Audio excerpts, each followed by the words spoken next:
भूगोल चैप्टर 1 का इकाई 1 नोट्स। 1. संसाधन क्या है? उत्तर: किसी लक्ष्य को प्राप्त करने के लिए आवश्यक कोई भी मूल्यवान वस्तु संसाधन कहलाती है।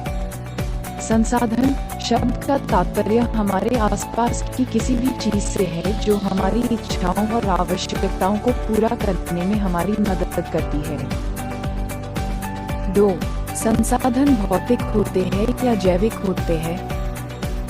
उत्तर: संसाधन भौतिक और जैविक दोनों हो सकते हैं। जहाँ तक एक और भूमि, मृदा, जल, खनिज जैसे भौतिक पदार्थ मानवीय आकांक्षाओं की पूर्ति में सहायक होकर संसाधन बन जाते हैं, वहीं दूसरी ओर जैविक पदार्थ यथा वनस्पति, वन्य जीव तथा जलीय जीव मानवीय जीवन को सुखमय बनाने में पीछे नहीं है।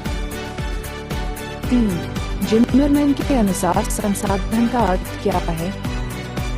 उत्तर: जिमरमैन के अनुसार संसाधन का अर्थ संसाधन होते नहीं बनते हैं।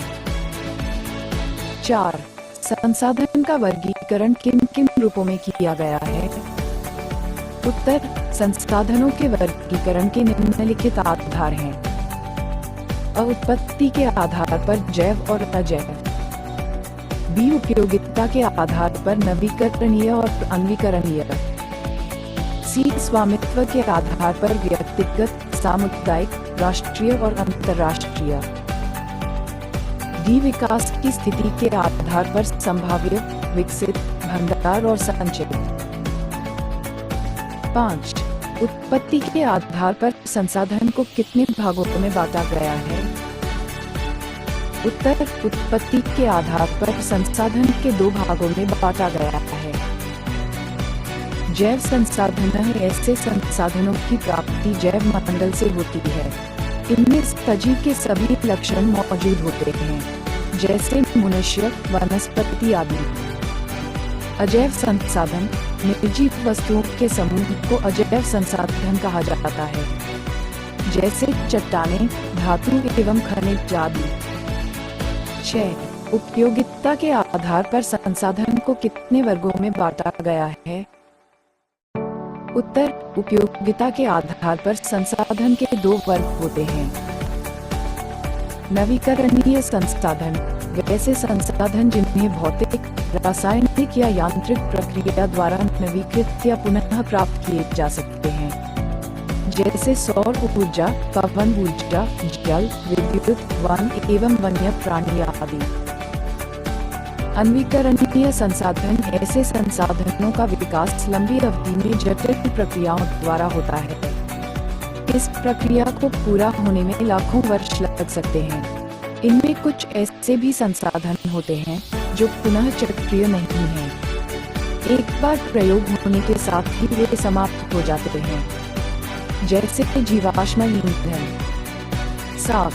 स्वामित्व के आधार पर संसाधन को कितने प्रकार में बांटा गया है?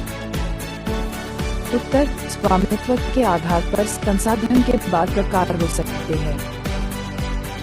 ये व्यक्तिगत संसाधन में ऐसे संसाधन किसी खास व्यक्ति के अधिकार क्षेत्र में होता है, जिसके बदले में वे सरकार को लगान भी चुकाते हैं, जैसे भूखंड, घर व अन्य जायदाद जिस पर लोगों का निजी स्वामित्व होता है। बी. सामुदायिक संसाधन ऐसे संसाधन किसी खास समुदाय के आधिपत्य में होता है, जिसका उपयोग समूह के लिए सुलभ होता है। गांवों में चारण भूमि, शमशान, मंदिर या मस्जिद परिसर, सामुदायिक भवन, तालाब आदि। सी. राष्ट्रीय संसाधन कानूनी तौर पर देश या राष्ट्र के अंतर्गत सभी उपलब्ध संसाधन राष्ट्रीय हैं। डी. अंतर्राष्ट्रीय संसाधन ऐसे संसाधनों का नियंत्रण अंतर्राष्ट्रीय संस्था करती है। ऐसे संसाधन का उपयोग सिर्फ अनुसंधान हेतु अंतर्राष्ट्रीय संस्थाओं की सहमति से किसी राष्ट्र द्वारा किया जा सकता है। 8. विकास के स्तर पर संसाधन को कितने भागों में वर्गीकृत किया जाता है?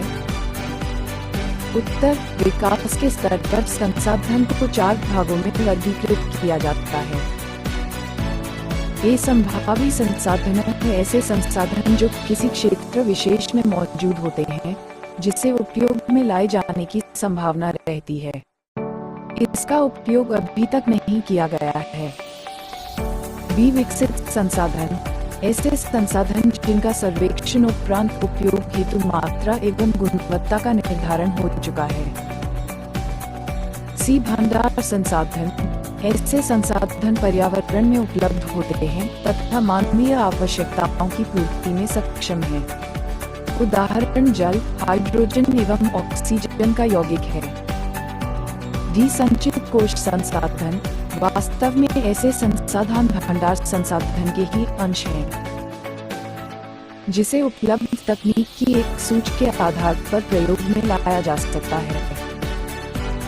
9. संसाधन नियोजन क्या है? उत्तर: संसाधनों का विवेकपूर्ण उपयोग ही संसाधन नियोजन है। संसाधन नियोजन किसी भी राष्ट्र के विकास के लिए आवश्यक होता है। भारत जैसे देश के लिए तो यह अपरिहार्य है। 10. संसाधन संरक्षण क्या है? उत्तर: संसाधनों का विवेकपूर्ण उपयोग करना और उन्हें नवीनीकृत होने के लिए समय देना संसाधन संरक्षण कहलाता है। संसाधनों का संरक्षण इसलिए आवश्यक है क्योंकि प्रकृति में संसाधन सीमित हैं। रोजाना इस्तेमाल होने वाले ज्यादातर संसाधन जैसे पेट्रोल, डीजल, लोहा, कोयला सीमित मात्रा में उपलब्ध